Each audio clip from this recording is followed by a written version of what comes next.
இந்த இடத்துல உட்காரும் போதுதான் ராபின் உத்தப்பா 6 அடிச்சாரு. நான் பயங்கரம் அப்செட் ஆகி அப்படியே வந்து உட்கார்ந்தேன் நடந்து. நான் லைஃப்ல ஒரு பெரிய ஃபெயிலியர். எனக்கு நான் ஆடி இருக்கணுமே, நான் ஏன் ஆடல?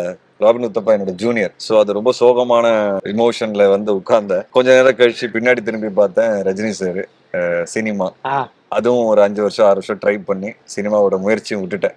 இதுவும் எனக்கு கிடைக்கல, ஒரு பெரிய ஃபெயிலியர். ஒரு 5 வருஷம் 6 வருஷம் ட்ரை பண்ணி சினிமாவும் எனக்கு கிடைக்கல. நான் ஒரு மிகப்பெரிய ஃபெயிலியர் அப்படின்னு சொல்லி ஏஞ்சி கடன்னு அழுதுட்டு வீட்டுக்கு போயிட்டேன். அப்பா கட்டி பிடிச்சிட்டு பயங்கரமா அழுதேன். எங்க அப்பா சொன்ன வார்த்தைகள் அதுதான் இன்னைக்கு வரைக்கும் நான் ஃபாலோ பண்றேன். உனக்கு வாழ்க்கை என்ன கொடுக்குதோ அதுல நீ பெஸ்டா பண்ணு. உன்னோட மொத்த எஃபர்ட் போடு, சின்சியாரிட்டியோட போடு, டெடிகேஷனோட போடு. இது எதுவா இருந்தாலும் சரி அப்படின்னு எனக்கு பயங்கரமா பேசினாரு. அண்ட் இன்னைக்கு அதே இடத்துல நீங்க என்ன உட்கார வச்சிருக்கீங்க. 15 வருஷம் முடிஞ்சிருக்கு. லால் சலாம் படத்துல, தலைவரோட கிரிக்கெட் படத்துல. இதோட ஒரு இமோஷனலான ஒரு மொமெண்ட் எனக்கு வந்து லைஃப்ல எதுவுமே கிடையாது.